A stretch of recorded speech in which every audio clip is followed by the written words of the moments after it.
A very warm welcome to another episode of Today's Parent, where we connect you with experts and provide you with information to make your parenting journey a bit more easier. The other thing that we also endeavor to do is to showcase stories of parents, just like you and me, to see what we can learn from them. In today's episode, I have Beatrice Karaoke. Beatrice is the mother of Patricia, who has a challenge when it comes to hearing. We are going to hear more from her, and I hope after this story, you're going to be encouraged and inspired. Beatrice, a warm welcome to Today's Parent. Thank you. How are you today? I'm okay. Tell us about Patricia. Okay, Patricia right now she's 8 years old. She was born with some challenges. Okay. When she was born, she had some deformity on her legs, her hands. So at the age of 1, she went under operation. She was amputated on her both legs. So now she uses prosthesis on her legs. Her hands were, her fingers didn't grow, all of them. Okay. At her right hand, she has 4 fingers. At her left hand, she has 2 fingers. Right. So at the age of like 1.5, that is when we realized that she couldn't hear. Right. And take us back to your pregnancy. What kind of pregnancy did you have? Was it a smooth pregnancy, or did you have any challenges? Okay, I didn't have a lot of challenges. The only thing that was, I had chicken pox when I was 2 months. So I went to the doctor. I was given some injection. So when she was born, I thought that the medication that I was given then was the result. But I can say it's God's plan. We cannot blame anyone. We can say it's God's plan. Were you ever bitter? I was very bitter, very angry, sad, because when you give birth to a physically challenged kid, sometimes you don't believe. I couldn't believe that she is physically challenged, because in our family there is no issues like that. I have never seen a disabled kid. I only see disabled people on the streets. Yeah. So it was not an easy thing. It was really hard to accept. I can imagine. And when you used to go to hospital for your antenatal, did you ever have a scan done? No. Okay. There was no scan done then, because I didn't have any problems with me. And you never thought that this is, there was nothing to worry about? I didn't have any worries. I thought it was like the other pregnancies. So Patricia is not your only child? Okay, I'm a mother of 3. Wonderful. So I have a boy, a girl, and then Patricia. So I thought it was like the other ones. So I didn't have any worries. Okay. So 9 months sailed by and Patricia was born. Yes. What was your reaction at the hospital? I was so startled. I was startled. I can't even, it was not and it was really a very bad experience. I can imagine. I can imagine. It was not an easy thing. But what I like, when you talk about her, you really smile. She must be a source of joy for your family. Yes, I thank God, because the fact that He has brought her, she has grown to be a very beautiful girl.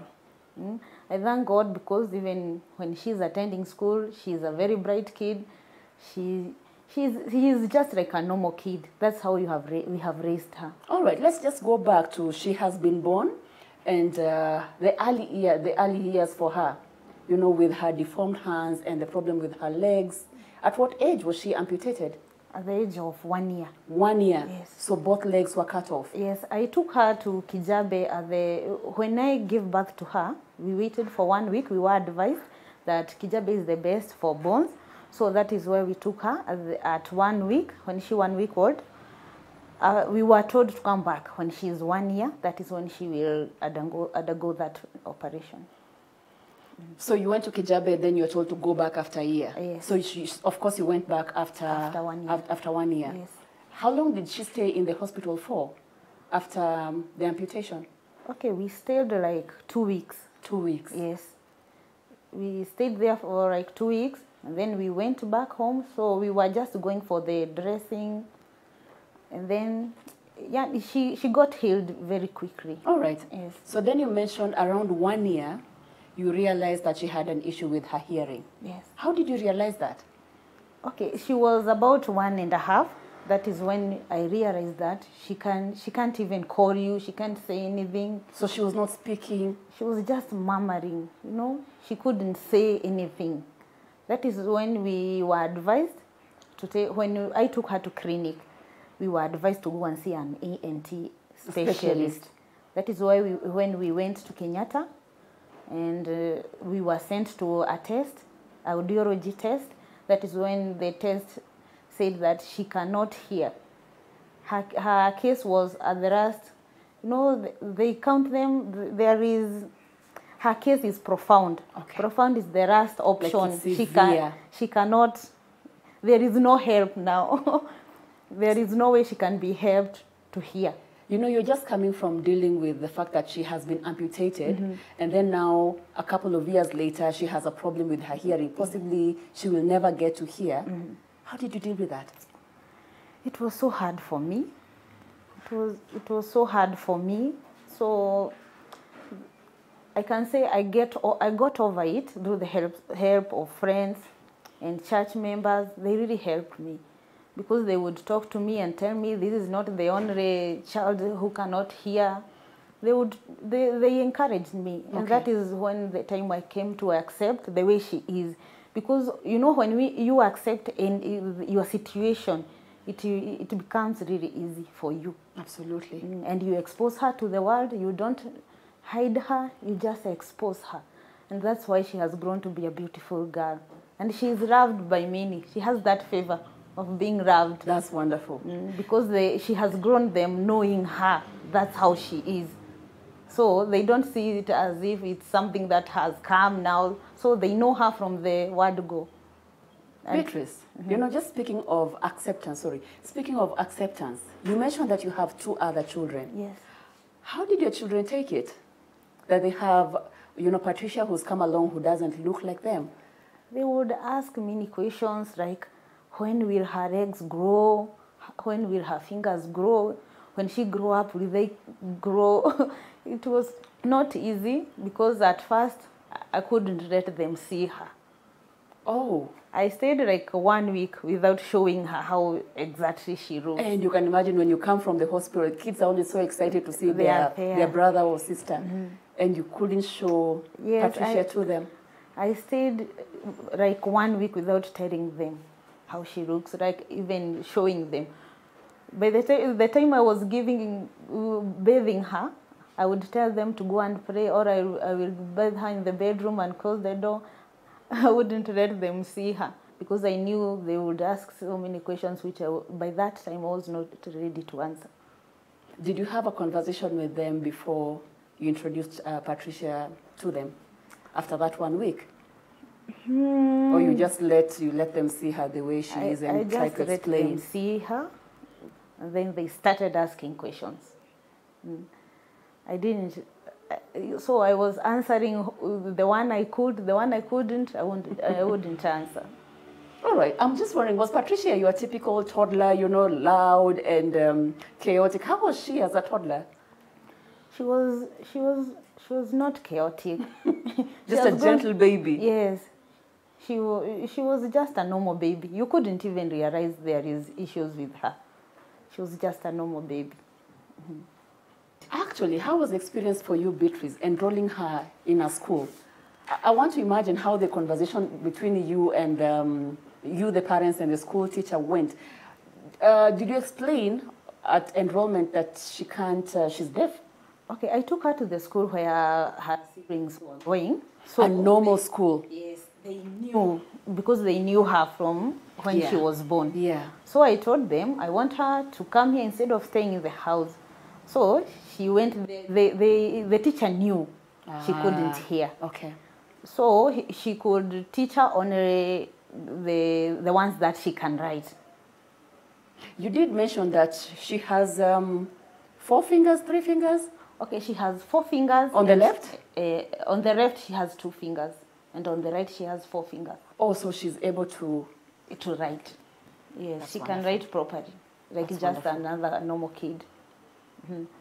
So, when she attended that school, I found it that I'm wasting her time. Because from class 4 to, from year 4 when she was 4 up to? She attended that school for only 1 year. Oh, for 1 year? Yes. Okay. And I was still looking for a school where she can go. So already a friend of mine, she had a friend who knew deaf people.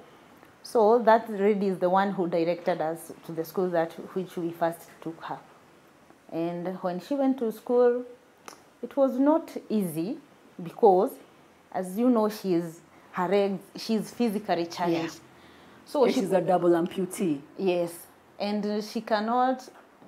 She can't go. There are challenges for her when it comes to going to the toilet. Yeah. She can't squat like a normal kid, Yeah. so she will need to find something to hold on.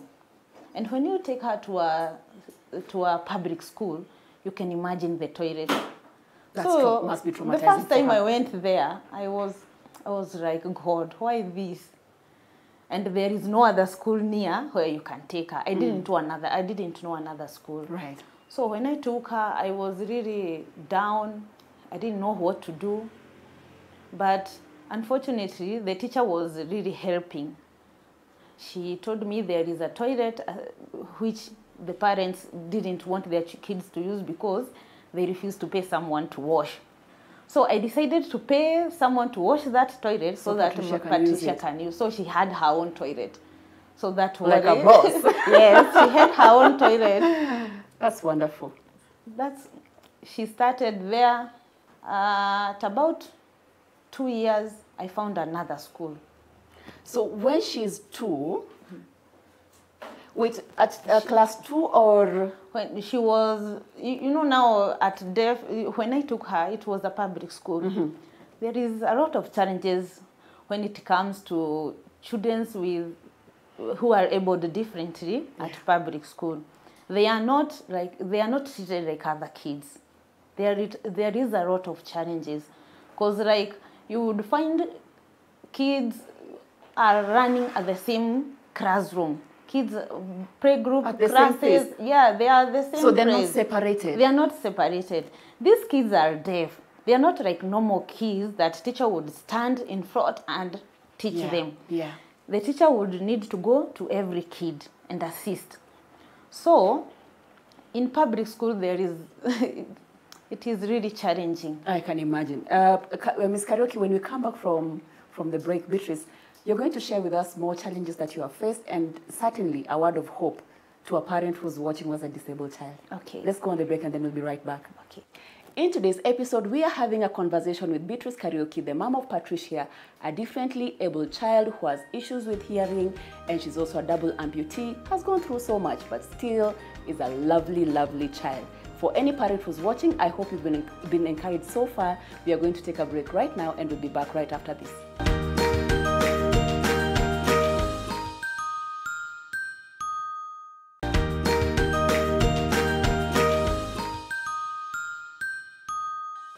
Welcome back to today's parent. In today's episode, we have Beatrice Karaoke, the mom of Patricia, who's differently abled with hearing issues, and she's also a double amputee. She's here to share Patricia's story and a word of encouragement to any parent who's watching who has a child who's disabled.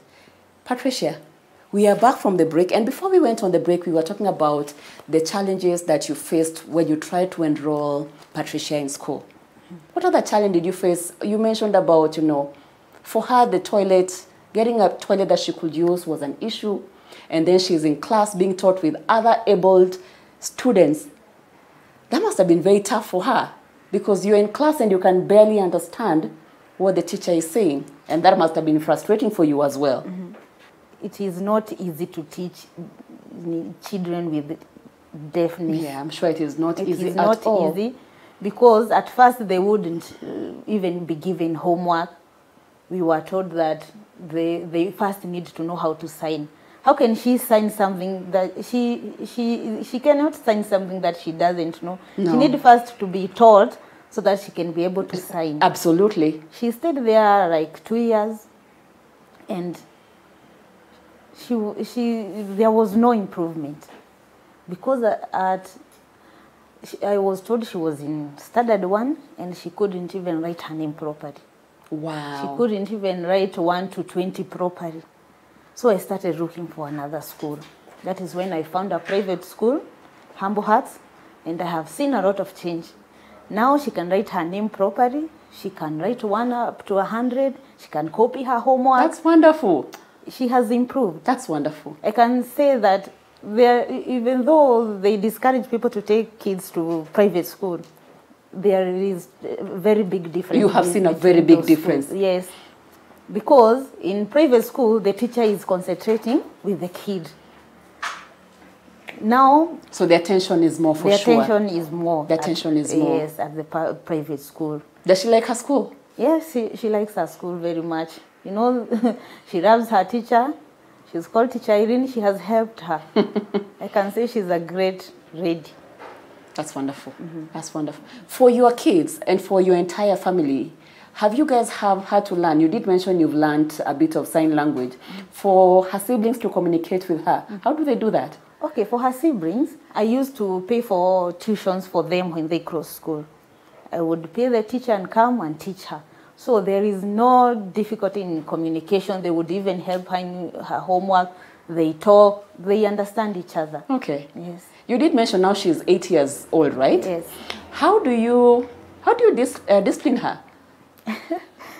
You see, when I gave birth to her, I was advised, this kid, when she is young, start disciplining her when she is young.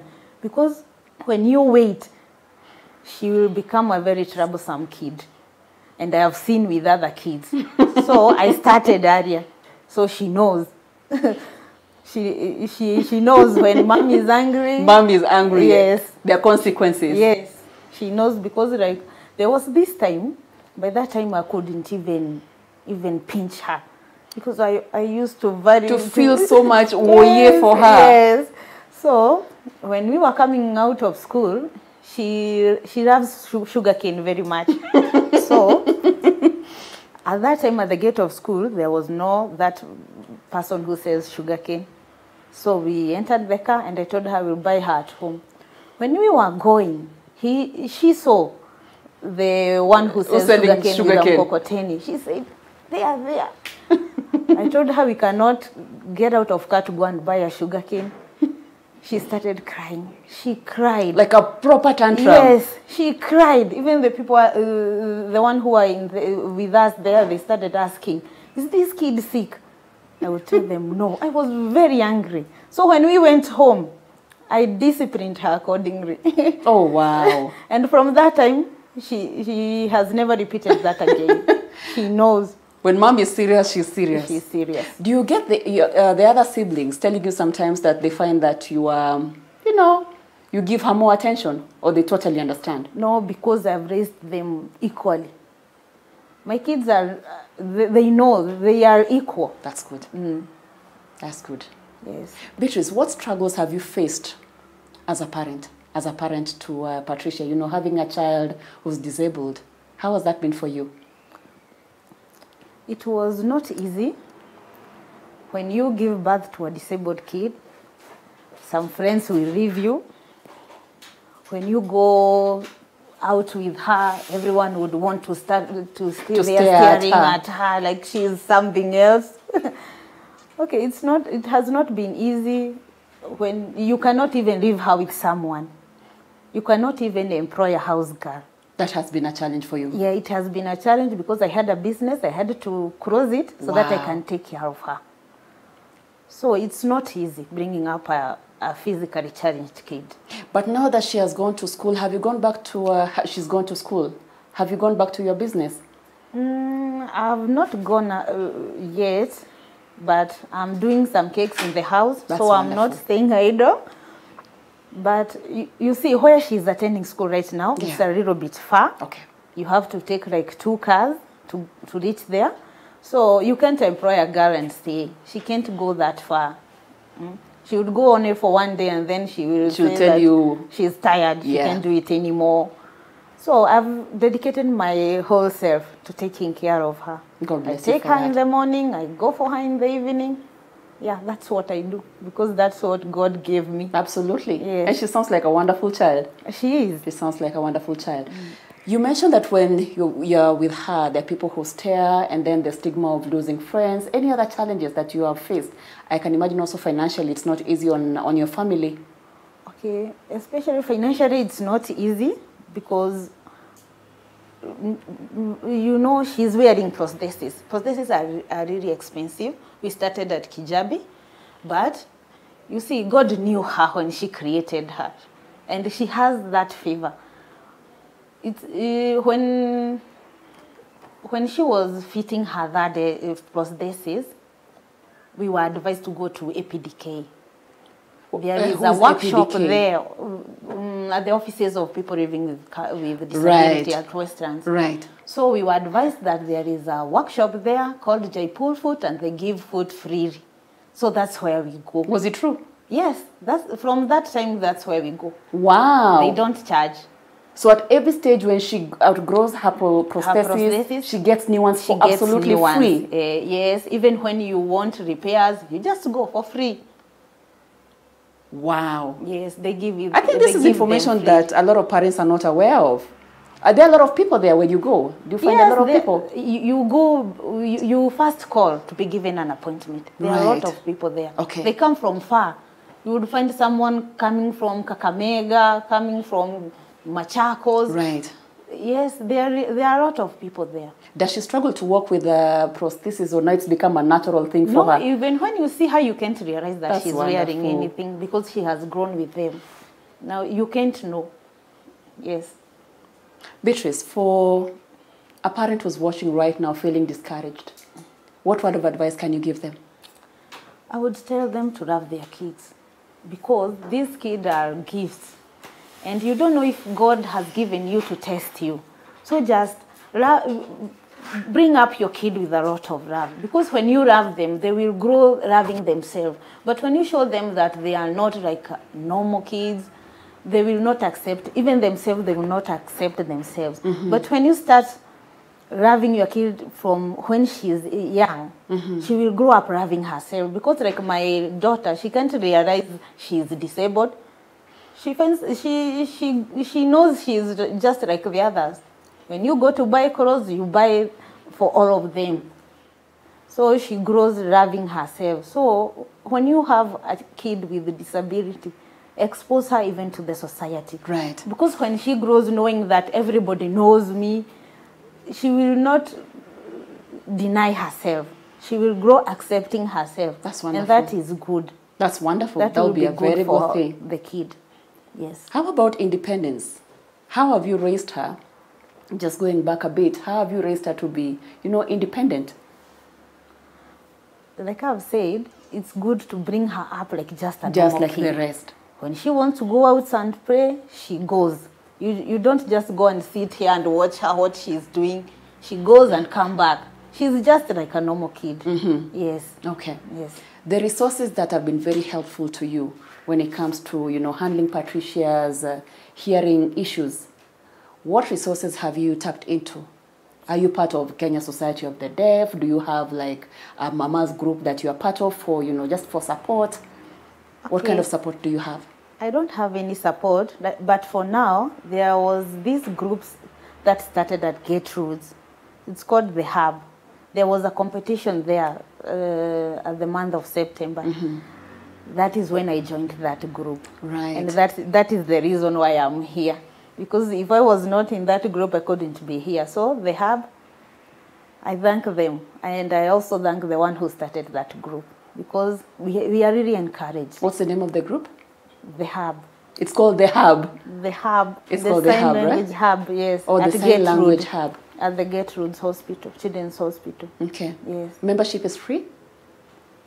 Yeah, we just joined. I was invited by a friend. Okay. Yes. How often do you meet? They started to meet. We usually like once in a month. Or you meet once a month? Yes. At the hospital? Yes, at the hospital, at the Gertrude Hospital's Mosaic. Okay. Yes. As you're winding up, what dreams and aspirations do you have for Patricia? Okay, like for now, I pray that she would grow like other kids. I pray that she would get education which is really difficult in our country. Deaf kids, we don't have enough schools for deaf kids in our country. Like in our area, we only have 2 and they are really far. So you can't work and support your kid. Yeah. So I have many expectations for her. I would like to see her growing up, being independent, being able to go to work. So I have a lot of expectations with her. That's good. Yes. Do you think our government should do more? Yes, we accept them to do more. Like giving, where there is these schools, they give us more teachers. Yeah. Because there is challenge. When you go to public school where there is a deaf unit, there is challenge with teachers. You will find that maybe there is two teachers and the kids are, you know, it's not every parent could afford a private school. Right. And not every parent would afford to leave her work to go and take her kids to school. Absolutely, absolutely. So we would urge the government to look at that part, to give us more teachers. All right. Yes. Okay. I'm giving you another chance to share another word of encouragement as we wind up the show. Just one more. I have been touched by your story, and I'm sure for those who are watching, I'm sure they're very, very touched by your story as well. If there's anything that you feel like saying at this point as a word of encouragement, as your final word, feel free. Okay, what I would say is, when you have a parent who has a disabled kid, try to support that parent. Because if you are a neighbor, try to be a good neighbor. Don't show that parent that she's not supposed to be there because she has a disabled kid. Just if you are a neighbor and you know any parent who has disabled kid, even if you know a school where that kid can attend, you know there are many challenges. There are these kids who has autism. Yeah. If you know any school, you can even try to research and help that parent, because sometimes there is this fear. You are afraid to go and ask, what will they think of me? Just try to support that parent, because Right. at my area I have seen a lot of support, and I can say even the acceptance that I have is because of the support that my neighbors give me, my friends give me. So if you are a neighbor parent, or if in your family you have a kid who is physically challenged, just try to support her. Yes. Thank you, Beatrice. Thank you, Beatrice. Thank you so much for your time. We thank you so much for your time, and wish Patricia you. the very best. Thank you. Thank you for watching today's episode of Today's Parent, where we hosted Beatrice Karaoke, the mother of Patricia, who's hearing impaired and also a double amputee. I hope you learned something from her story and you are totally encouraged. For any parent who has a child who's disabled, the one thing that she has mentioned that is of most importance is acceptance. Should you want us to connect you to Beatrice, please just send us an SMS and we'll find a way to connect you to her. Then she can connect you to the hub so you can get all the support that you need. Thank you so much for watching today's episode. I have been your host, Christine Kasina. And if you're looking for parenting resources, go to www.supermamas.co.ke. We have been here in studio at Little Cribs, the home of fun, exciting, durable, and affordable kids furniture. Make sure you check them out if you're looking for kids furniture. Thank you so much for your time. See you next time.